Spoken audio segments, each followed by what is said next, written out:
तो इस एनिमे की स्टार्टिंग में हम एक स्कूल में एक पार्क नाम के मोटे लड़के को देखते हैं जिसे उसके कुछ बदमाश क्लासमेट्स बुली कर रहे थे। साथ ही वो उसे गंदी गंदी गालियां देके बहुत मारते भी हैं, लेकिन पार्क उन्हें कुछ नहीं कहता और चुपचाप घर आकर उन बुलीज का गुस्सा अपनी मॉम पे उतारते हुए उन्हें कहता है कि वो उसका स्कूल चेंज करवा दे। पर उसकी मदर इस बात के लिए मना कर देती है क्योंकि उसकी फैमिली बहुत गरीब थी और पार्क की मदर दूसरों के यहाँ काम करके मुश्किल से अपना घर चलाती थी। तो ये सुनकर पार्क को अपनी किस्मत पर बहुत गुस्सा आता है, लेकिन वो इसमें कुछ भी नहीं कर सकता था, इसलिए वो अपने रूम में आकर रोने लगता है। अगली सुबह वो फिर हमेशा की तरह स्कूल जाता है, जहाँ कुछ लड़कियां पार्क को परेशान करने लगती है। तभी पिछले दिन वाले बदमाश लड़के वहाँ आकर पार्क को फिर से मारने लगते हैं, लेकिन उसी वक्त उसकी मॉम वहाँ आ जाती है और वो पार्क को पिटता देख उन बदमाश लड़कों पर गुस्सा होने लगती है। पर पार्क अपनी मदर पे ही चिल्ला के उन्हें चुप करा देता है क्योंकि वहाँ खड़े बच्चे पार्क का मजाक उड़ा रहे थे कि वो अपनी मॉम का सहारा ले रहा है। आगे पार्क अपने घर वापस जाता है, जहाँ वो अपनी मॉम से माफी मांगता है। तो उसकी मॉम पार्क से कहती है कि मैंने तुम्हारा ट्रांसफर करवा दिया है और कल ही तुम यहाँ से दूर सिटी में पढ़ने के लिए जाने वाले हो।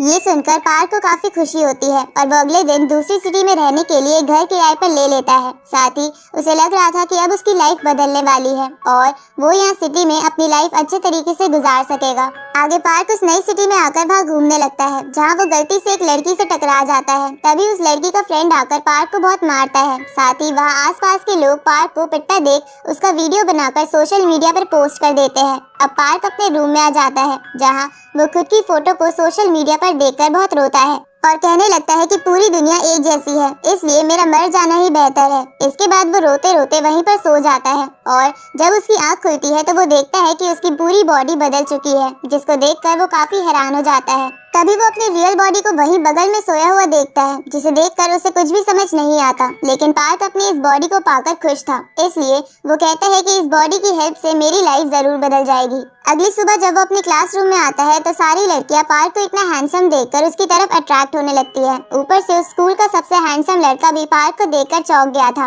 इधर पार्क अपनी सीट पर जाकर बैठ जाता है, जहाँ वो देखता है कि उसकी क्लास में वो लड़का भी है जिसने पिछले दिन पार्क को पीटा था और उसका नाम ताई सियोंग है, जिसको देखकर पार्क थोड़ा घबरा जाता है। लेकिन ताई सियोंग उससे अच्छे से बात करता है। तभी हान्यू नाम की एक लड़की पार्क से बात करने का ट्राई करती है, तो ये सब देखकर पार्क को थोड़ा ऑकवर्ड फील होने लगता है क्योंकि आज से पहले किसी ने उससे अच्छे से बात नहीं की थी। आगे जब पार्क कैंटीन में जाता है तो सभी स्टूडेंट पार्क को देखकर चौंक जाते हैं क्योंकि वो बहुत हैंडसम था। तो ये सब देखकर ताई सियोंग को थोड़ा जेलस फील होने लगता है क्योंकि उसकी फ्रेंड जिसे वो पसंद करता था वो भी उसी को देख रही थी। आगे जब पार्क वापस अपने घर जा रहा था तो उसे महसूस होता है कि वो पहले के मुकाबले काफी ज्यादा फास्ट हो गया है, इसलिए वो भागने लगता है और खुश होते हुए तेजी से अपने रूम में आ जाता है। जिसके बाद वो अपनी उस बॉडी को सुलाकर वापस अपनी रियल बॉडी में आकर रात को पार्ट टाइम जॉब ढूंढने के लिए जाता है, जहाँ उसे एक शॉप में काम मिल जाता है।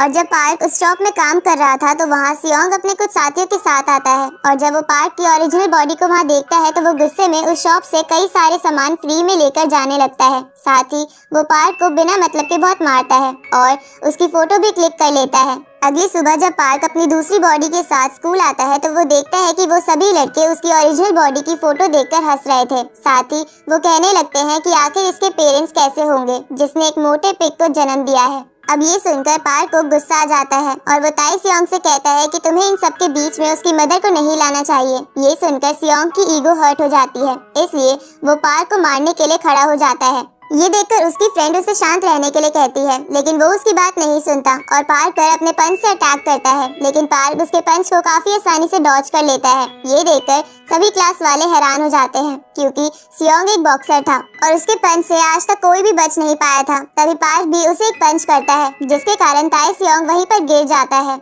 अब ये देखकर सभी लोग पार्क के फैन हो जाते हैं और उसकी फोटो क्लिक करके सोशल मीडिया पर डालने लगते हैं, जहां वो सभी फोटोज स्कूल के कुछ बदमाश लड़कों की गैंग्स भी देख लेती है। आगे रात को जब पार्क अपनी शॉप में काम कर रहा था तो एक लड़का आकर उसकी शॉप से एक चीज चोरी करके भागने लगता है और जब पार्क उसका पीछा करता है तो वो देखता है कि उस लड़के को चोरी करने के लिए ताई सियोंग के साथियों ने फोर्स किया था। अब जब वो लोग पार्क को वहाँ देखते हैं तो वो उसे भी परेशान करने लगते हैं। तभी वहाँ वास्को नाम का बंदा आकर उन सभी बदमाश लड़कों को भगा देता है और लोग भी उससे डर के भाग जाते हैं क्योंकि वास्को उन्हीं के स्कूल का सबसे ताकतवर लड़का था। साथ ही उसकी एक पावरफुल गैंग भी थी, लेकिन वास्को बाकियों की तरह दूसरों को बुली नहीं करता था। अब वो लड़का और पार्क उन्हें बचाने के लिए उसे थैंक यू बोलते हैं। अगली सुबह जब पार्क स्कूल आता है तो थोड़ी देर बाद वहाँ वास्को अपने साथियों के साथ आ जाता है क्योंकि उसने पार्क की वो इमेजेस देख ली थी जब उसने सियोंग को मारा था, जिसकी वजह से वास्को को लग रहा था कि पार्क भी बाकियों की तरह एक बदमाश लड़का है और वो पहले सियोंग को बुली कर रहा था।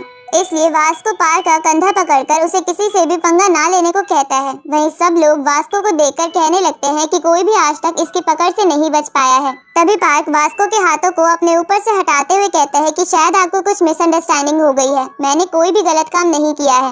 इधर पार्क की पकड़ के कारण वास्को के हाथों में दर्द होने लगता है, तो ये देखकर वहाँ खड़े सभी लोग हैरान हो जाते हैं और सियोंग के सारे चमचे पार्क से दोस्ती करने की रिक्वेस्ट करने लगते हैं। तो पार्क भी इसके लिए मान जाता है क्योंकि पहले उसका कोई दोस्त नहीं था। इसके बाद वो पार्क को पार्टी के लिए भी इनवाइट करते हैं, जहाँ सियोंग भी आ जाता है, लेकिन वो पार्क से बात नहीं कर रहा था। तो पार्क उन दोनों के बीच का मामला शांत करने के लिए कहता है कि तुम तुम्हारी दोस्त के साथ अच्छे लगते हो। ये सुनकर सियोंग खुश हो जाता है और उसे समझ आ जाता है कि पार्क उसकी फ्रेंड को पटाने की कोशिश नहीं करेगा। इसलिए सियोंग पार्क को ड्रिंक ऑफर करता है, जहां पार्क गलती से ज्यादा अल्कोहल पी लेता है, जिसके कारण वो बेहोश हो जाता है, जिसकी वजह से पार्क की असली बॉडी जाग जाती है, क्योंकि जब एक बॉडी सोती थी तो दूसरी जाग जाती थी। अब ये देखकर पार्क जल्दी से उस जगह पर आ जाता है जहाँ वो सभी लोग पार्टी कर रहे थे। तो पार्क को देखकर सियोंग उससे पूछता है कि मोटे तुम यहाँ क्या कर रहे हो, जिस पर पार्क उन्हें बताता है कि ये मेरा दोस्त है और मैं इसे लेने के लिए आया हूँ। ये सुनकर वहाँ बैठे सभी लड़के हैरान हो जाते हैं।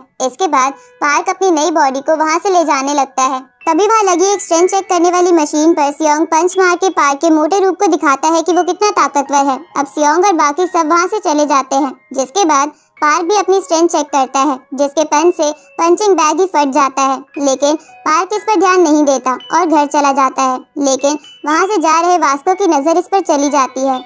अगले दिन जब पार्क अपने स्कूल से वापस लौटता है तो वो देखता है कि उसकी मॉम उसके रूम में बैठी हुई है और उसकी रियल बॉडी वहीं सो रही है। तो पार्क अपनी मॉम से कहता है कि वो पार्क का फ्रेंड डैनियल है और हम दोनों एक साथ रहते हैं। जिसके बाद डैनियल अपनी मॉम को एक रेस्टोरेंट में लेकर आता है क्योंकि उसकी मॉम उससे कुछ बात करना चाहती थी। अब उस रेस्टोरेंट में आने के बाद उसकी मॉम पार्क की सारी पास्ट की बातें डैनियल को बताने लगती है कि कैसे पार्क को पिछले स्कूल में सभी स्टूडेंट्स परेशान करते थे। तो डैनियल अपनी मॉम से कहता है कि पर यहाँ ऐसा नहीं होता, पार्क के साथ यहाँ सब अच्छा बिहेव करते हैं। डैनियल यानी पार्क ऐसा इसलिए कहता है क्योंकि वो अपनी मॉम को परेशान नहीं करना चाहता था। अब उसकी मॉम डैनियल को पार्क का ख्याल रखने को कहकर वहाँ से चली जाती है, लेकिन वो जाते जाते डैनियल को कुछ पैसे देकर अपने बेटे को देने को कहती है। वहीं ये सब उस रेस्टोरेंट में बैठा वास्को भी देख रहा था, जहाँ ये देखकर वास्को सोचता है कि पार्क वैसे ही सियोंग जैसे बच्चों को परेशान करता है तो वो जरूर उस मोटे लड़के को भी परेशान करता होगा और उसके पैसे उसे नहीं देगा। इसलिए वो पार्क को अकेले में बुलाकर उससे वो पैसे मांगता है।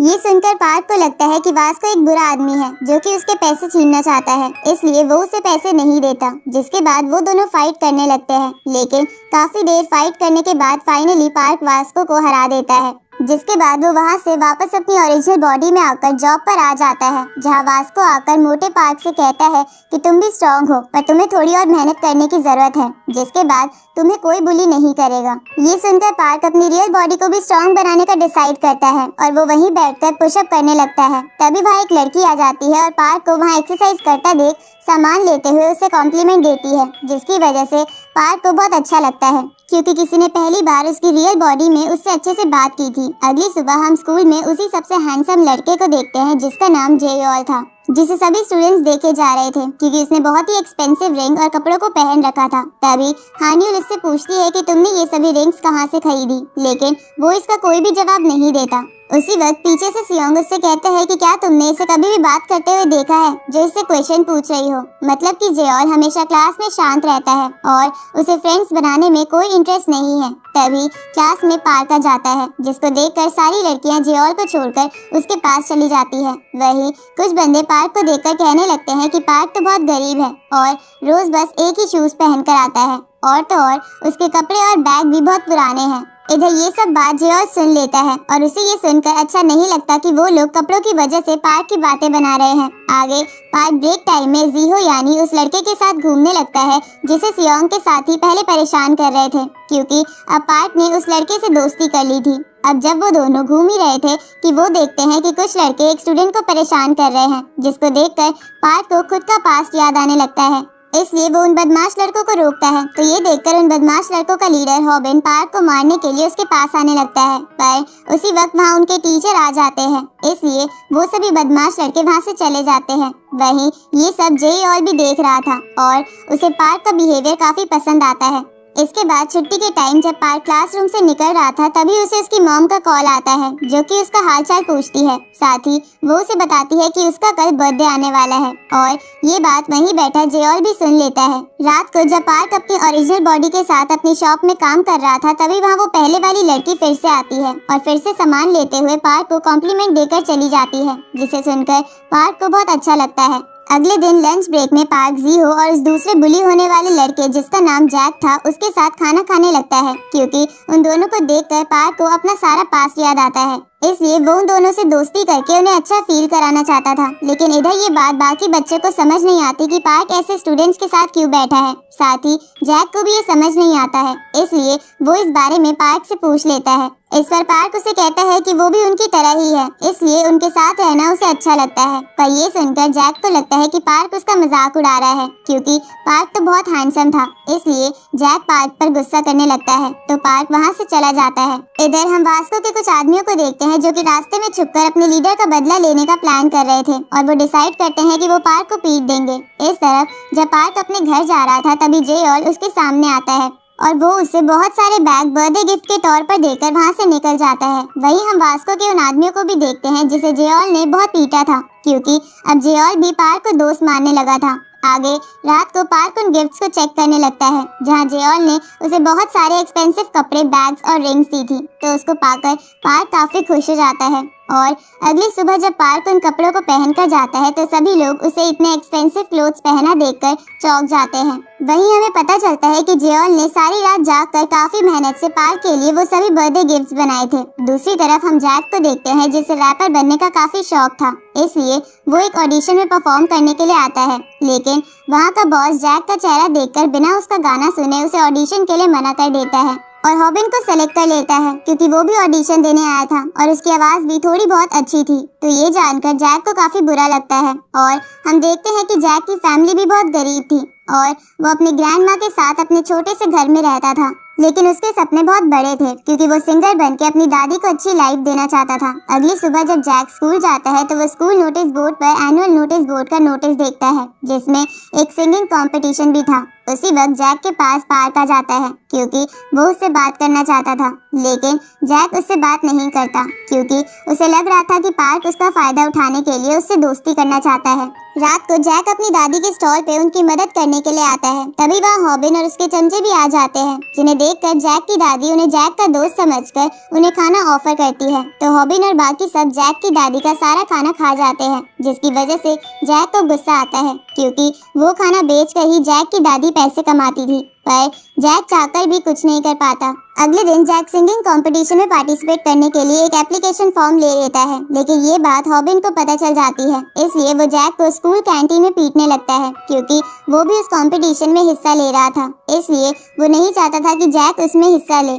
इधर पार्क जैक को बुली होता देख गुस्सा हो जाता है और हॉबिन को रोकने के लिए जाने लगता है। तभी सियोंग और जेओल भी पार्क की हेल्प के लिए आ जाते हैं, क्योंकि सियोंग भी अभी लोगों को बुली करना छोड़ चुका था। अब उन तीनों को देखकर हॉबिन की टीम फाइट के लिए तैयार हो जाती है, लेकिन उसी वक्त वास्को अपने आदमियों के साथ वहां आ जाता है, जिसको देखकर हॉबिन और उसके साथी वहां से भाग जाते हैं। पर वो शाम को अकेले में फिर से जैक के पास आकर उसके एप्लीकेशन फॉर्म को फाड़ देते हैं। साथ ही वो उसकी उस बुक को भी फाड़ देते हैं जिसमें जैक अपने सॉन्ग लिखा करता था। ये देखकर जैक वहीं पर रोने लगता है। दूसरी तरफ पार्क को जैक के लिए काफी बुरा लग रहा था और वो उदास होकर वहाँ सिंगिंग करने लगता है। तो उसकी आवाज को सुनकर जैक भी तेजी से वहाँ आ जाता है, क्योंकि पार्क बहुत अच्छा गाना गा रहा था। अब जैक पार्क से पूछता है कि क्या वो उसके साथ सिंगिंग कंपटीशन में हिस्सा लेगा। तो ये सुनकर पार्क हिचकिचाते हुए इसके लिए मान जाता है। जिसके बाद पार्क जैक के घर आ जाता है, जहाँ जैक को लग रहा था कि पार्क एक अमीर फैमिली से बिलोंग करता है, इसलिए वो जल्दी से अपने घर को साफ करने लगता है। तो पार्क भी इसमें उसकी हेल्प करता है। इसके बाद जैक पार्क को उसकी बनाई हुई मेलोडी सुनाने लगता है, जिसे देखकर पार्क हैरान हो जाता है और वो अपने मन में सोचता है कि जब उसके पास ये हैंडसम बॉडी नहीं थी तब वो हमेशा अपनी मॉम पर गुस्सा करता रहता था और अपनी लाइफ की प्रॉब्लम अपनी मॉम को मानता था। लेकिन जैक उसकी तरह नहीं है, वो बहुत ही टैलेंटेड है और वो अपना फ्यूचर बनाना चाहता है। इसलिए पार्क डिसाइड करता है कि वो म्यूजिक कंपटीशन में ज्यादा से ज्यादा अच्छा गाकर जैक को जरूर जितवाएगा। अब पार्क दिन रात उस गाने की प्रैक्टिस करने लगता है जिसे वो म्यूजिक कंपटीशन में गाने वाला था, लेकिन इसकी वजह से उसका गला दर्द होने लगता है। तो पार्क अपनी ओरिजिनल बॉडी में जाकर प्रैक्टिस करने लगता है। जहाँ एक दिन जब पार्क अपनी शॉप में प्रैक्टिस कर रहा था तब वही पहले वाली लड़की वहाँ आ जाती है और पार्क की आवाज की तारीफ करती है। तो ये सुनकर पार्क को बहुत अच्छा लगता है। आगे पार्क इतनी प्रैक्टिस के बाद अपना गाना जैक और जीहो को सुनाता है, जिन दोनों को वो बहुत पसंद आता है। लेकिन एक दिन ये बात हॉबिन को पता चल जाती है कि उसके मना करने के बाद भी जैक पार्क के साथ म्यूजिक कंपटीशन में पार्टिसिपेट कर रहा है। तो ये जानकर हॉबिन जैक को बहुत पीटता है, क्योंकि जिस कंपनी में उसने ऑडिशन दिया था उसके मालिक ने उसे कहा था कि अगर वो कंपटीशन जीत गया तो वो उसका एक नया गाना रिलीज करेगा। इधर जैक पिटने के बाद भी पीछे नहीं हटता। आगे पार्क की ओरिजिनल बॉडी और जैक में भी जीहो की वजह से दोस्ती हो जाती है। साथ ही एक रात जब ये तीनों बैठकर पार्क की हैंडसम बॉडी की तारीफ कर रहे थे कि वो बाकियों से कितना अलग है और किसी को बुली नहीं करता, तो ये बात वास को सुन लेता है और वो समझ आता है कि पार्क यानी उसकी हैंडसम बॉडी अच्छा इंसान है। अब ऐसे ही कुछ दिन बीत जाते हैं और फाइनली कंपटीशन वाला दिन आ जाता है, जिसमें कई सारे स्कूल के लोग अपनी अपनी स्किल्स दिखा रहे थे। जहाँ एक जगह सियोंग सभी से बॉक्सिंग में जीत जाता है तो दूसरी जगह वास्को को भी कोई पंजा लड़ाने में नहीं हरा पा रहा था। तभी पार्क की नजर उसी लड़की पर जाती है जो कि उसकी शॉप में रोज आकर सामान बाय किया करती थी। साथ ही वो मोटे पार्क से हमेशा अच्छे से बात करती थी, इसलिए पार्क उस लड़की से बात करने के लिए उसका पीछा करने लगता है। लेकिन ये बात उसके साथ वाले बंदे को अच्छी नहीं लगती और वो एक जोरदार केक पार्क को करता है। तभी वहाँ वास्को आ जाता है और वो उस बंदे से कहता है कि पार्क मेरा दोस्त है, इसलिए तुम्हें उसे हर्ट करने से पहले मुझसे फाइट करनी होगी। ये सुनकर वो बंदा वास्को को भी एक पंच करता है, जिससे उसकी नाक से ब्लड आने लगता है। लेकिन वास्को अपनी जगह से हिलता भी नहीं। तभी वो लड़की अपने उस दोस्त को शांत कराती है और वहाँ से पार्क को सॉरी बोलकर निकल जाती है। जिसके बाद पार्क और वास्को बैठकर बातें करने लगते हैं, जहाँ वो दोनों बहुत अच्छे दोस्त बन जाते हैं। आगे म्यूजिकल कंपटीशन का टाइम आ जाता है, जहाँ बहुत सारे लोग आए हुए थे। वहीं जे और जैक और पार्क को एक अच्छे सिंगर वाले कपड़े गिफ्ट करता है, जिसे पाकर वो दोनों काफी खुश हो जाते हैं। जिसके बाद हॉबिन अपने दोस्तों के साथ आकर स्टेज पर अपना सॉन्ग गाता है, जहाँ उसका सॉन्ग सभी लोगों को काफी पसंद आता है। इधर पार्क और जैक भी स्टेज के पीछे से ये सब देख रहे थे, जिसकी वजह से पार्क कहता है कि मुझे डर लग रहा है और मुझे नहीं लगता कि मैं इतने लोगों के बीच गाना गा पाऊंगा। जिस पर जैक उससे कहता है कि तुम ये जरूर कर लोगे, क्योंकि आखिर हमने इतनी मेहनत जो की है, इसलिए तुम बस उसे याद करके गाना गाना जिससे तुम सबसे ज्यादा प्यार करते हो। तभी हॉबिन का सॉन्ग खत्म हो जाता है और वो वापस स्टेज के पीछे आ जाता है, जहाँ वो जैक को देखकर उसका मजाक उड़ाते हुए उसे एक पंच करता है, जिसको देखकर पार्क को काफी गुस्सा आता है और वो हॉबिन से लड़ने के लिए जाने लगता है। लेकिन जैक उसे रोकते हुए कहता है कि हम इसका जवाब अपने सॉन्ग से देंगे। इसके बाद उन दोनों का नंबर आ जाता है, इसलिए वो दोनों स्टेज पर आ जाते हैं। वहीं पार्क इतने लोगों के बीच खुद को खड़ा देखकर नर्वस हो जाता है और कुछ नहीं गा पाता। ये देखकर सभी लोग उन दोनों पर हंसने लगते हैं। लेकिन तभी जैक गाना गाने लगता है। ये देखकर पार्क के अंदर भी थोड़ा कॉन्फिडेंस आता है और वो भी अपनी मदर को याद करते हुए पूरे दिल से गाना गाने लगता है। जिसके बाद वो दोनों एक साथ मिलकर गाना गाने लगते हैं, जहाँ उनके गाने को सभी लोग बिल्कुल शांत होकर सुन रहे थे। और जैसे ही उनका गाना खत्म होता है सभी लोग उनके लिए तालियां बजाने लगते हैं। साथ ही वो जैक की भी तारीफ कर रहे थे, जिससे जैक को काफी खुशी होती है। तभी वहाँ वही बॉस आ जाता है जिसने जैक को पहली म्यूजिक ऑडिशन में उसका फेस देखकर निकाल दिया था। अब वो बॉस पार्क को उसकी टीम में ज्वाइन होने का ऑफर देता है। साथ ही वो उसे एक बहुत बड़ी रकम भी देने को तैयार था, लेकिन वो अभी जैक के लुक्स की वजह से उसको अपनी टीम में ऐड नहीं करना चाहता था, इसलिए पार्क भी उस बॉस का ऑफर ठुकरा देता है। जिसके बाद हम देखते हैं कि जैक मोटे पार्क के साथ बैठकर अपना वीडियो सोशल मीडिया पर देख रहा होता है, जहां उनकी वीडियो काफी ज्यादा वायरल हो गई थी। तभी हम एक बहुत बड़े और अमीर सिंगर को देखते हैं जिसने कि खुद पार्क और जैक की वीडियो पर कमेंट किया था। ये देखकर उनकी वीडियो और भी ज्यादा वायरल हो जाती है। इस तरफ वो शॉप वाली लड़की भी वो म्यूजिक वीडियो देख लेती है, जिसे देखकर उस लड़की को मोटे पार्क की याद आती है, क्योंकि उसने उसके मुंह से भी यही गाना सुना था। तभी वो लड़की अपने बेड पे सो रही एक और लड़की को देखती है जो इतनी सुंदर नहीं थी, जिसे देखकर हम समझ जाते हैं कि ये लड़की भी पार्क की तरह बॉडी एक्सचेंज कर सकती है। अगले दिन पार्क फिर से रेडी होकर स्कूल जाने लगता है, जहाँ उसके रूम में हम कई सारी फोटोज देखते हैं, जिसमें पार्क ने अपने सभी दोस्तों के साथ कई सारी फोटोज क्लिक करके रखी हुई थी। और इसी के साथ इस सीरीज का फर्स्ट सीजन यही खत्म होता है।